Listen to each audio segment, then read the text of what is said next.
할렐루야. 저는 사순절 다섯째 주를 맞이해서 오늘의 본문의 말씀을 통해서 중재자 예수 그리스도라는 제목으로 함께 말씀을 묵상하고자 합니다. 세상에 살면서 중재자의 역할을 한다는 것은 매우 어렵고 힘든 일입니다. 한 집안에서도 동생과 형이 싸울 때 아버지 혹은 어머니가 중재자의 역할을 하게 됩니다. 싸움을 말리고 서로가 서로에게 공평한 판단으로 평화를 가져와야 합니다. 그런데 한쪽 편만 들게 되면 평화가 아니라 오히려 분란과 상처를 남게 되면 중재자의 신뢰와 존경을 잃게 됩니다. 나중에는 중재하려고 해도 상처받은 쪽이 편견을 갖고 대하게 됩니다. 엄마는 항상 형 편이야. 그렇기 때문에 엄마는 형 편이 없어. 이렇게 얘기할 수가 있습니다. 그래서 우리가 이와 같은 형제지간에 싸울 때 부모로서 하지 말아야 될 4가지가 있다고 합니다. 그게 뭐냐면 누가 먼저 그랬어? 이 말은 하지 말아야 된답니다. 이들에게 서로 잘못을 고자질하라는 뜻과 다르지 않기 때문이라 하는 것입니다. 첫째가 둘째에게, 둘째가 첫째에게 서로 책임 전가를 합니다. 아담이 하와에게, 하와가 뱀에게 이렇게 물리는 거나 똑같은 결과를 낳는답니다. 두 번째는 둘 다 맞아볼래? 이 말을 하지 말라 그럽니다. 왜냐하면 폭력으로 모든 것을 다스리려고 하는 이 나쁜 선례를 남기기 때문이라 하는 것입니다. 세 번째는 오빠, 형, 누나, 언니니까 참아. 동생이 왜 형, 오빠, 누나, 언니한테 대들어? 이렇게 말하는 것입니다. 싸움의 원인을 서열순으로 이렇게 정하려고 그러는 거 참 안 좋은 것이라고 얘기합니다. 그 다음에 제일 안 좋은 말이 뭐냐면은 내가 못 살아. 이게 참 안 좋은 말이라고 합니다. 왜냐하면 신세 한탄조로 나가기 때문이라 하는 것입니다. 비단 가정만 그렇겠습니까? 조금 더 넓히 보자면 사회가 그렇고 세상 세계가 똑같은 원리에서 작동한다는 사실을 알아야 됩니다. 세상이 평화가 없는 것은 정말 신뢰하고 존경하고 그 한마디에 다 순종할 수 있는 절대적인 중재자가 없기 때문이라고 말합니다. 이스라엘의 역사의 흑역사 가운데 하나가 사사시대입니다. 결론적으로 말하자면 이 사사시대 때 특징이 뭐냐? 사사기 21장 25절 그 마지막 절에 이렇게 결론적으로 얘기합니다. 그때 이스라엘에 왕이 없으므로 사람이 각기 자기 소견에 오른 대로 행하였더라는 내용입니다. 자기 주관대로 살아간다는 의미가 아닙니다. 뭐든지 냅다 질러보고서 책임도 지지 않는다는 말이에요. 그저 내가 할 일, 저질러 놓는 일, 그런 것에 대해서 법도 질서도 어른도 없다는 것입니다. 다시 말하자면 중재자도 없다는 것입니다. 그 당시 엘리 제사장이 있었지만 그는 권위와 능력을 상실한 지 오래가 됐습니다. 그러니 힘없고 빽없는 사람만 힘든 것입니다.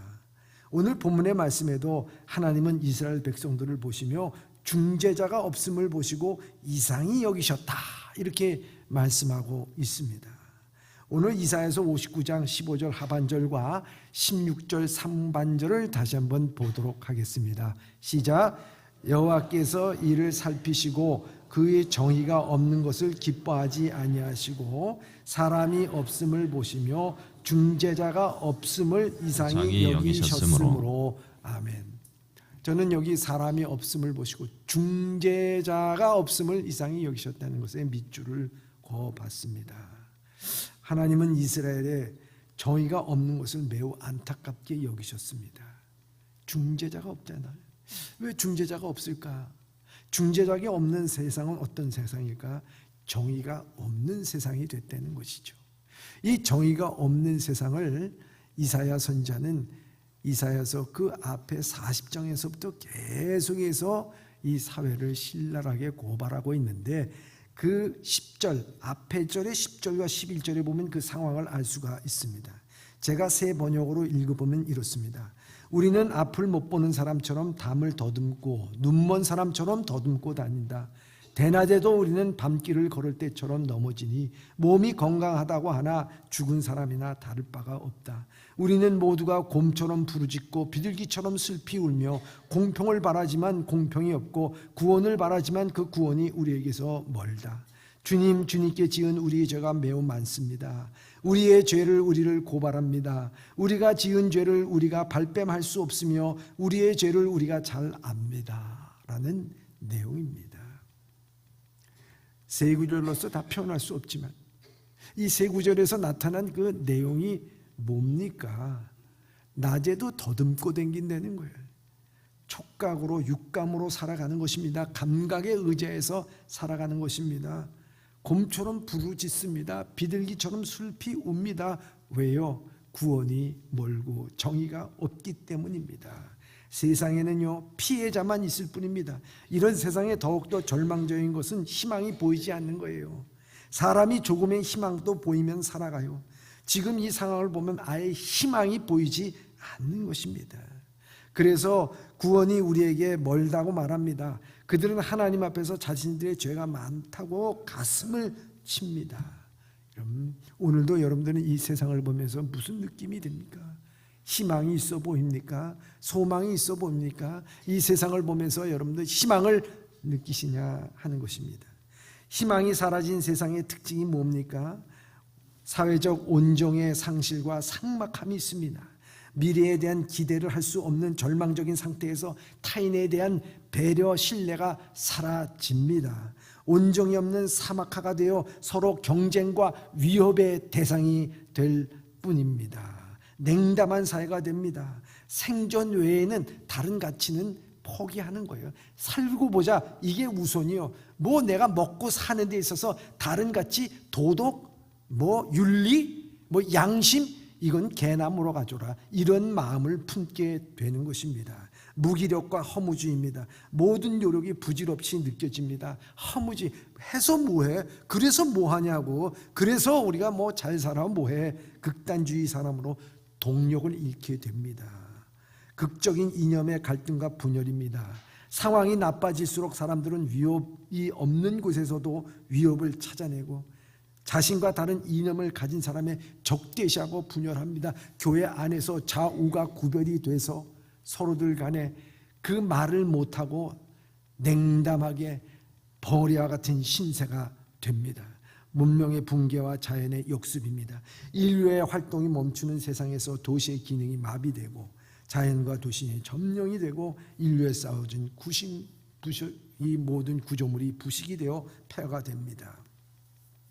한 원로 목사님이 그 장로님들과 함께 참가한 모임이 있었습니다. 한국교회의 문제점에 대해서 주제로 열띤 토론이 벌어졌습니다. 이 세미나에서 모임에서 교계의 존경과 사랑을 받는 한 목사님이 축소된 비전이라고 하는 제목으로 주제를 발표했습니다. 할렐루야 교회의 원로 목사님이신 김삼봉 목사님이 발표한 것으로 알고 있습니다. 그 발표에 이른 이 목사님은 이렇게 얘기하고 있습니다. 오늘 한국교회의 문제가 예배는 있으나 영성이 없고 인물은 있으나 인격이 없다. 건물은 있으나 교회는 없고 명성이 있으나 존경이 없다라는 말로 한국교회의 위기를 설명했습니다. 저는 이 말 가운데 참 아프기도 하고 한국교회가 많이 신음하고 있구나 하는 생각을 하고 있지만 또 한편으로서는 우리가 치유되어야 할 것이 무엇인가를 또 깨닫게 해주는 소망을 보기도 합니다. 그런데요, 이런 모든 문제 가운데 제일 큰 문제는 뭐냐? 스스로 자정의 능력을 상실했다는 게 이게 큰 문제라고 하는 것입니다. 생각해 보시기 바랍니다. 누구나 세상을 살면서 실패할 수 있어요. 좌절할 수 있어요.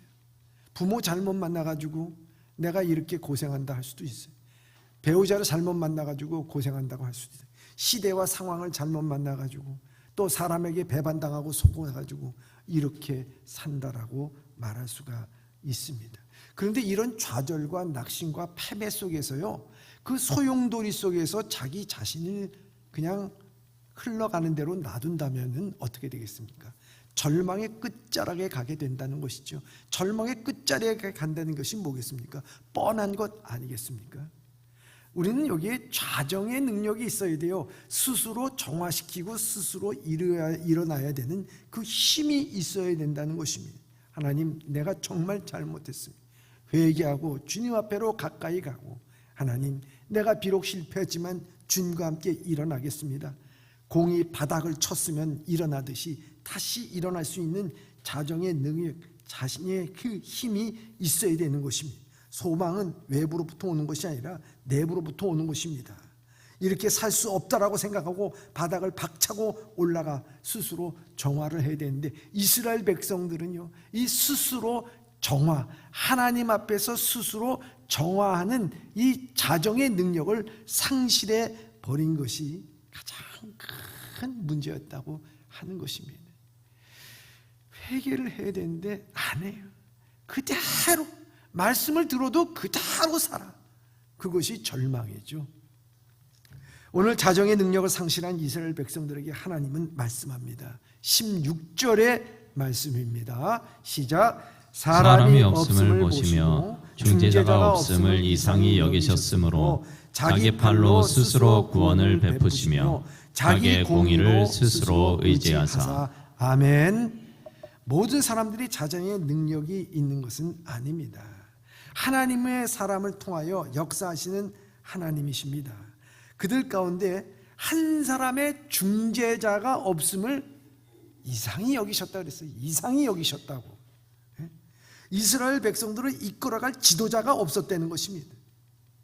예레미야 선지자가 똑같은 이 상황을 두고 이렇게 말씀하십니다. 예레미야서 5장 1절에 너희는 예루살렘 거리로 빨리 다니며 그 넓은 거리로 찾아보고 알라, 너희가 만일 정의를 행하며 진리를 구하는 자를 한 사람이라도 찾으면 내가 이 성읍을 용서하리라 말씀합니다.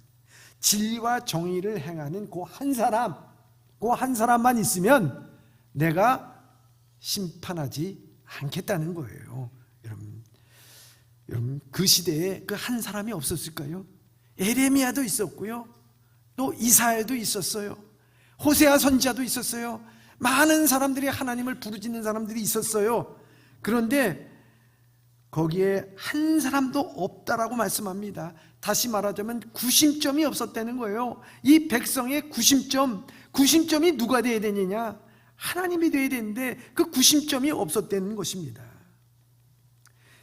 여러분, 가진 것이 없고요, 가장 열악한 상태에 있었던 이스라엘 백성들이 이 광야 노중에 40년 세월이 있어서요, 거기에 모세라고 하는 중재자가 있었기에 백성들은 죄를 지어도 이 광야에서 살아갈 수가 있었어요.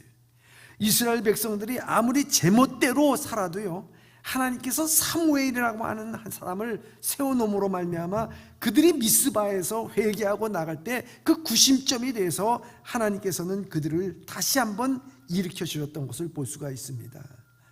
많은 중재자들이 하나님과 인간 사이에서 중재 역할을 하고 구심점의 역할을 하는 영적으로 깨우치며 나갔다는 것입니다.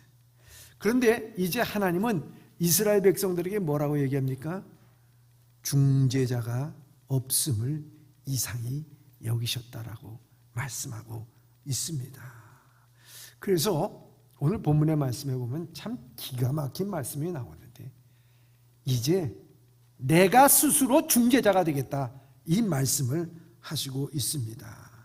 그 중재자가 돼서 공의를 행하시겠다고 말씀하는데, 어떻게 중재자의 역할을 하시겠다고 말씀합니까? 오늘 17절에서부터 18절의 말씀입니다. 시작. 공의로 갑옷을 삼으시며 구원을 자기의 머리에 써서 투구로 삼으시며 보복을 속옷으로 삼으시며 열심을 입어 겉옷으로 삼으시고 그들의 행위대로 갚으시되 그 원수에게 분노하시며 그 원수에게 보응하시며 섬들에게 보복하실 것이라. 아멘. 여러분, 중재자가 마치 전투에 나가는 이 전투병과 같은 그것을 표현하고 있습니다. 주님께서 우리에게 전투 복장을 입어야 되나요? 아니죠. 우리에게 보다 쉽게 이해시켜 주시기 위하여 이와 같은 말씀을 하고 있습니다. 중재자의 역할이라는 것이 무엇인가 하는 거예요. 그것은 공의입니다. 공의. 하나님의 공의는 한쪽으로 치우치는 공의가 아닌 공의입니다. 세상에 공의가 있을 때 희망이 생깁니다. 어느 정치인들은요, 말하기를 가재도 붕어도 다 용이 될 수 있는 세상이 되어야 된다 얘기합니다. 그렇게 말하면서 자신은 이 권력과 힘을 인맥을 동원하여 용이 되려고 했던 것을 볼 수가 있습니다. 정말 가재와 붕어는요, 소망이 사라지는 것입니다. 그가 말하는 공의와 정의는 어디로 갔습니까? 시궁창으로 갔습니까? 우리가 생각해 보게 됩니다. 이 세상에 공의와 정의가 없습니다. 구원의 투구입니다. 이 구원의 투구는 하나님이 끊임없이 우리의 생각을 지배하려는 육신의 생각을 막고 우리가 구원의 소망을 갖고 살아갈 수 있도록 우리를 인도하여 주신다고 하는 것입니다. 로마서 8장 6절의 말씀입니다. 시작. 육신의 생각은 사망이요 영의 생각은 생명과 평안이니라. 아멘. 하나님은 우리에게 끊임없이 구원에 대한 회의와 의심과 세상의 욕망으로 가득 차려고 하는 우리의 생각, 이 구원의 소망이 끊어지려고 하는 것을 하나님께서는 구원의 투구와 같이 우리를 막아주셔서 주님께서 중재자의 역할을 하시고 우리를 인도하여 주신다는 것입니다. 보복의 속옷입니다. 중재자는 보복의 겉옷이 아니라 속옷이라고 말씀하고 있습니다. 하나님은 자기 백성이 당한 모든 것을 다 보복해 주시겠다고 하는 것입니다. 악한 영들을 끝까지 다 물리치겠다고 말씀하고 있습니다. 억울하여 힘들더라도 주님을 믿는다고 하며 고난을 당하여서 그 삶이 힘들고 어려울지라도 하나님께서는 반드시 그 모든 것을 보복하시며 이렇게 말씀하고 있습니다. 근데 그 보복의 옷이 겉옷이 아니라 속옷이라는 거예요. 여러분, 이 속옷이라는 것이 무엇이겠습니까? 전쟁을 할 때는 갑옷을 입습니다. 그러나 전쟁이 다 끝나고 평화가 찾아오고 자기 침실에 들을 때는 어떻게 됩니까? 겉옷을 벗습니다. 자기의 무장을 다 해제시킵니다. 그때 드러나는 것이 속옷이라 하는 것입니다. 다시 말하자면 모든 것이 끝난 후에 쉬기 위해서 침대에 들어서는 것 같이 완전한 보복이 끝나기 전에는 쉬지 않으시는 하나님이시라 하는 것입니다. 하나님의 응징은 끝날 때까지 끝나는 것이 아닙니다. 중재자의 역할은 바로 이런 것입니다. 사랑하는 성도들이 오늘도 이 땅에서 악한 영들에게 시달림 받고 또 시험과 유혹을 받을 때에도 하나님께서는 중재자가 되셔서 끝까지 우리를 보호하시고 인도하여 주시며 저 천국 하늘나라 가기까지 우리를 인도하시는 중재자의 역할을 할 줄 믿습니다. 또 한 가지는 열심의 겉옷을 입는다고 하는 것입니다.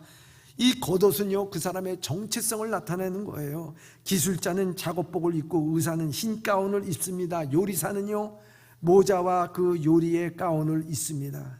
이것은요, 내가 어떠한 존재인지 보여주는 것입니다. 난 요리사입니다. 나는 직업입니다. 직업이 나는 기계를 고치는 사람입니다. 나는 의사입니다. 라고 하는 것을 가르쳐 주는 것입니다.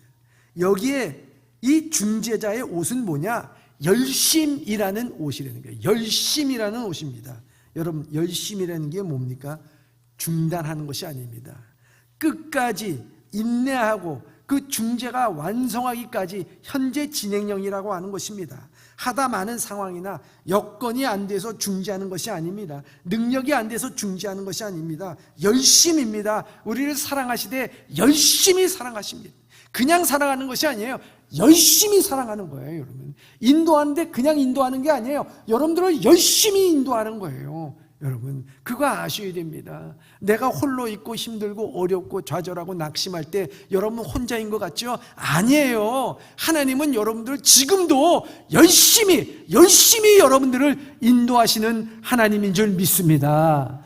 그게 마지막까지 열심히 인도하시는 거예요. 그래서 중재자는 공의와 구원과 보복과 열심으로 중재하십니다. 행위의 대로 갚으십니다. 하나님은 친히 이와 같이 중재자로 이스라엘 백성들에게 임하시겠다고 말씀하고 있습니다. 그 임하심은 해가 돋는 곳으로부터 급하게 흐르는 물같이 임하겠다고 말씀하고 있습니다. 홍수가 나서 하천이 범람하면요, 모든 것이 다 휩쓸어요. 엄청난 물의 힘이 있다는 거예요. 이런 힘과 같이 이 공의와 또한 보복과 열심과 또 우리를 향한 구원은요, 모든 것이 막을 길이 없다는 거예요. 막을 길이 없다는 거예요. 하나님께서는 이와 같이 우리의 중재자의 역할을 하고 계시는 것입니다. 그렇게 임하는 것입니다. 세상의 중재자로서 세상에는요, 이 중재자라고 얘기할 때는요, 세상은 이렇게 합니다. 서로 한 발자국씩 물러서는 거예요. 당신도 한 발자국, 당신도 한 발자국. 서로 손해를 봐야 이게 중재가 되지, 서로 손해를 보지 않으면 중재가 안 되는 거예요. 그런데 여기에서 이 중재자는요, 하나님과 인간과의 중재입니다. 하나님도 한 발, 인간도 한 발. 그래서 서로 원망 없이 해결되는 것을 의미하는 것이 아닙니다. 하나님의 중재는요, 공의와 구원과 보복과 열심으로 중재하는 것은 한 발이 아니라 주님께서는 우리와 중재하시기 위해요, 모든 것을 다 내어주셨어요.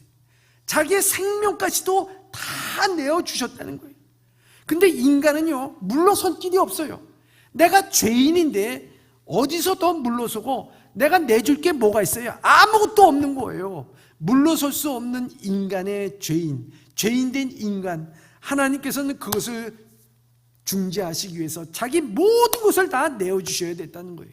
우리는 내어줄 것이 없기에 하나님께서는 모든 것을 내어주셔서 우리를 공의와 구원과 열심으로 우리를 중재하신다고 말씀하고 있는 것입니다.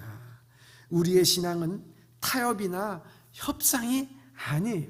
우리는 때로 너무 힘들면 하나님과 거래합니다. 하나님, 이렇게 해주시면 내가 헌신하겠습니다. 이렇게 해주시면 내가 이렇게 해서 성공하고 난 다음에 이렇게 주님 앞에 바치겠습니다. 하나님을 거래의 대상으로 삼아요. 이 교회가 시장터가 아니잖아요. 흥정하는 곳이 아니잖아요. 그런데 그렇게 거래를 합니다. 또한 하나님하고 얘기할 때 협상을 합니다. 하나님, 내 교회 일이라고 하는 것은 여기까지만 내가 합니다. 하나님, 더 이상 나는 여기서 더 발자국을 집어넣지 않겠습니다. 더 이상 헌신하지 않겠습니다. 나는 여기까지입니다. 하나님 앞에 우리가 협상하고 하나님 앞에 타협하는 것이 우리의 신앙이 아닙니다. 우리의 죄인이에요. 우린 멸망받을 죄인이에요. 하나님이 우리의 중재자가 되셔서 모든 것을 내어주시고 우리는 내놓을 것이 아무것도 없는 거예요. 시간과 물질과 재능과 모든 것이 다 하나님의 것임에도 불구하고 마치 내 것인 것처럼 우리는 하나님 앞에서 협상하려고 하지 않겠습니까? 여러분, 선지자, 대선지자 엘리야도 마찬가지입니다. 하나님의 명령을 받고 사렙다 지역에 있는 과부를 찾아가지 않습니까? 그 과부가 마지막으로 가뭄이 들어서 이제 한 움큼의 가루와 조그만 기름에 병에 기름을 갖고서 떡을 만들고 죽으려고 했을 때 엘리야가 뭐라고 얘기합니까? 나를 위하여 떡을 만들라, 나를 위해서 떡을 만들라 얘기합니다. 그랬을 때 이 과부가 뭐라고 얘기합니까? 예, 그러면 제가 이 떡을 만들어 드릴 테니까 저에게는 뭐를 주시겠어요? 거기에서 거래를 합니까? 거기서 타협을 합니까? 협상을 합니까? 아니죠. 그냥 그대로 만들어 줍니다. 마지막엔 자기 죽는 거나 다름이 없어요. 그럼에도 불구하고 그냥 만들어 줬을 때 어떻게 됐습니까? 타협이 없을 때 하나님은 그 모든 것을 빼앗아가는 것이 아니라 하나를 빼앗아가면 10개, 100배, 10,000개를 주시는 하나님은 우리를 중재하셔서 가난해서, 우리의 역경에서, 우리의 실패에서, 좌절에서, 죄악 가운데서 우리를 구원하시고 중재하시고 이끌어주시고 열심인 사랑으로 우리가 함께 하실 줄 믿습니다. 얼마나 귀한 겁니까? 여러분, 그런 것을 우리가 알아야 된다는 것이죠. 다니엘도 협상하지 않았어요. 모세도 바로 앞에서 협상하지 않았어요. 타협하지 않았어요. 여러분, 신앙에는 타협이 없다라는 책을 쓴 A.W. 토저라고 하는 사람이 그 책에서 얕은 믿음을 버리라고 말하고 있습니다. 종교적 껍데기를 버리고 믿음의 본질로 돌아가라는 거예요. 교회의 부흥은요, 영적 굶주린 자들에 의해서 일어날 수밖에 없다는 거예요. 영적 굶주림. 여러분들은 영적 굶주리고 있습니까? 굶주린 자들, 이런 자들에게 있어서 얕은 믿음에서 떠나라고 말하고 있습니다. 얕은 믿음이라는 게 무엇입니까? 재미만 추구하는 연악 오력의 영이라고 말하고 있습니다. 외적 쾌락에 빠져 있습니다. 오늘날 교회는 끊임없이 재미를 추구합니다. 여러분들 교회에 오는 게 재미로서 교회에 옵니까? 아니죠. 여러분, 교회에 오는 게 재미로 따지면은요, 차라리 TV 보는 게 낫습니다. 여러분, 교회는요, 뜨거운 심정으로 나를 용서해 준 주님의 은혜에 감격하여서 주님 앞에 두 손 들고 나와 예배하면서 참여하는 곳입니다. 하나님의 또한 위로와 평강을 얻는 곳입니다. 어제의 힘으로 살아간 무기력한 기독교라고 말합니다. 믿음의 조상들은 과거를 회상하며 과거에 의지하여 살려고 애쓰지 않습니다.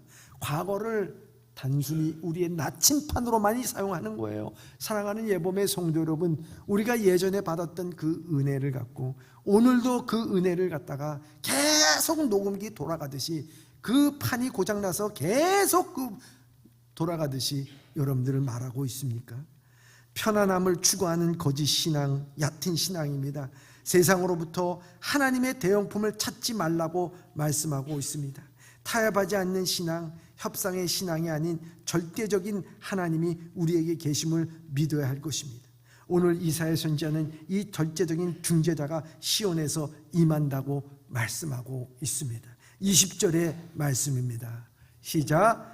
여호와의 말씀이니라. 구속자가 시온에 임하며 야곱의 자손 가운데서 죄가를 떠나는 자에게 임하리라. 아멘.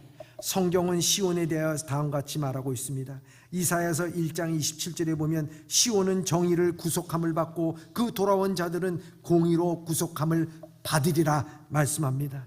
많은 백성이 가르며 이르기를 오라, 우리가 여호와의 산에 오르며 야곱의 하나님 전에 이르자. 그가 그의 길에서 우리를 가르치실 것이라. 우리가 그의 길로 행하리라 하리니 이는 율법이 시온에서부터 나올 것이요 여호와의 말씀이 예루살렘으로부터 나올 것임이라. 이사야서 22장 3절에 말씀하고 있습니다. 시온은 예루살렘에 있는 산이나 언덕의 지명을 가리키는 것이 아닙니다. 시온은 하나님의 임재와 영광이 거하는 장소, 하나님의 백성이 모여 예배드리는 거룩한 성소를 상징합니다. 히브리어로 시온은 표시하다, 두드리다는 뜻의 파생어로 되어 있습니다. 시온은 예루살렘의 언덕의 이름을 넘어 하나님께서 구별한 곳, 하나님의 영광이 나타난 곳을 상징합니다. 하나님의 눈에는 평범한 산일 수 있지만 하나님의 임재하시고 있는 곳은 구별된 장소라고 하는 것입니다. 시온, 바로 하나님이 임재하는 곳, 바로 이 몸된 제단, 하나님께서 임재하는 이곳에 임하시라고 말씀하고 계십니다. 주님께서는 우리에게 임재하십니다. 예수 그리스도를 통해서 우리에게 중재자로 시온에서 임할 것을 우리에게 말씀하고 있습니다.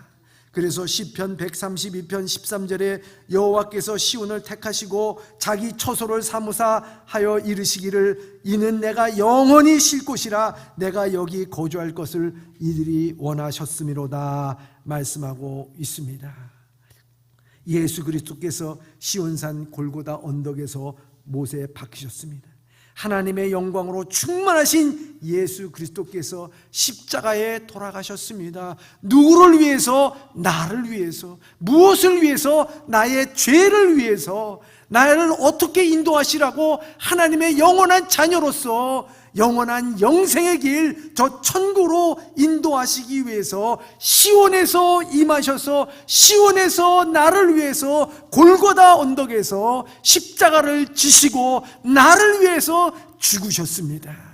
이것이 중재자 예수 그리스도의 모습이라고 하는 것입니다. 그 중재자 예수 그리스도를 통해서 우리는 또한 부활하여서 영생할 것을 믿습니다. 이 믿음으로 우리가 살아가야 하는 것입니다. 그런데 이사야 선지자, 중재자가 없음을 아시고 하나님께서 친히 중재자가 되신다는 것입니다. 일시적인 중재자, 모세나 엘리야나 사무엘과 같은 중재자가 아니라 영원히 우리와 함께 거하시는 중재자, 우리를 구원의 길로 공평과 의와 사랑의 열심으로 우리를 인도하시는 중재자로서 우리에게 오늘도 임하시고 인도하시고 함께 하시는 줄 믿습니다. 그런데 우리는 그 중재자를 알아보지를 못해요. 우리가 너무 힘들어요. 우리가 죄인으로서 하나님과 타협할 수가 없고 협상할 수도 없는 것입니다. 그런 처지를 알아야 되는 것입니다. 우리의 믿음은 세상과 타협하고 협상해서도 안 되고 얄팍한 믿음을 버리라고 말하고 있습니다. 어느 청년이요, 참 신령하고 나이 많으신 목사님을 찾아와서 말합니다. 목사님, 저희 어머님 아시죠? 알다 뭐다. 참 기도 요즘 열심히 하시는 우리 권사님이시지. 근데 저희 어머님이 어느 날 점쟁이에게 가서 점을 봤대요. 근데 내 사주를 보고서 그 점쟁이가 얘기하는 것이 엉망이라는 거예요. 엉망진창. 그 말을 듣고 와서는요, 요즘 저를 갖다가 보는 게 참 불쌍히 봐요. 그죠? 그러면서 요즘 따라 새벽 기도를 열심히 나가고 계십니다. 그래서 이 목사님이 속으로, 야, 그 점쟁이가 참 용하다. 어떻게 새벽 기도 안 나온 사람을 새벽 기도로 이끄냐, 이렇게 생각을 했답니다. 그러면서 이 목사님이, 나도 좀 손금을 볼 줄 아는데 한번 손 좀 내줘봐. 손을 딱 내요. 이게 생명선이고 이게 사업선이고 성공선이지고 이게 결혼선이고 이게 부자 되는 손금이야. 나도 이 솜을 다 알아. 근데 한번 그 손을 한번 꽉 쥐어봐. 꽉 쥐어봤대. 그래, 그 생명선, 사업선, 결혼선, 그 모든 게 다 어디 있어? 그러니까 이 청년이 보면서 내 손 안에 있네요, 얘기를 하는 것입니다. 그렇지, 자네 운명 자네 손에 있어. 그런데 그 손을 펴서 주님을 한번 붙잡아 보게. 주님을 붙잡아 보면 그 모든 사업성, 성공선, 결혼선, 무슨 선, 그 모든 것들이 다 누구 손에 있나? 예수님 손 안에 있지요. 그래, 예수님은 사업성, 성공선, 또 출세선, 모든 것들이만 아니라 너의 생사하복을 주관하시고 앞길을 인도하시며 오늘도 죄 가운데 있는 나를 중재자의 손길로 인도하시는 분이 하나님이실세. 그러니 주님의 손 꼭 붙잡고 믿음으로 살아가기를 바라네 하는 그 말을 했답니다. 중재자 주님은 어둠에 있는 우리를 정의가 멀고 소망이 없는 우리의 손을 붙잡아 주셨어요. 그리고 공의로 구원으로 보복을 열심히 우리로 인도하여 주십니다. 그리고 이 약속은 영원토록 떠나지 아니하시라고 우리에게 말씀합니다. 그것이 오늘 21절의 말씀입니다. 시작. 여호와께서 이르시되 내가 그들과 세운 나의 언약이 이러하니 곧 내 위에 있는 나의 영과 내 입에 둔 나의 말이 이제부터 영원하도록 내 입에서와 내 후손의 입에서와 내 후손의 후손의 입에서 떠나지 아니하리라 하시니라. 여호와의 말씀이니라. 아멘. 중재자 되신 하나님께서 우리의 손을 붙잡아 인도하여 주시고 그 약속의 말씀을 내 입에서 주고 또 내 후손에 주고 내 후손의 후손에 주겠다고 하는 것이 누구의 말씀이라고요? 여호와의 말씀. 이 여호와의 말씀을 믿으십니까? 여러분, 이제요, 우리가 이 세상 전쟁과 아픔과 참 가슴에 억울한 일들이 다 있어요. 그러나 우리의 주의 손을 붙잡고 나갔을 때 하나님의 손에 달려 있음을 알게 하시고 주님 앞에 소망을 붙잡고 살아갈 수 있는 우리 예범의 성도들 다 되시길 주님의 이름으로 축원합니다. 기도하겠습니다.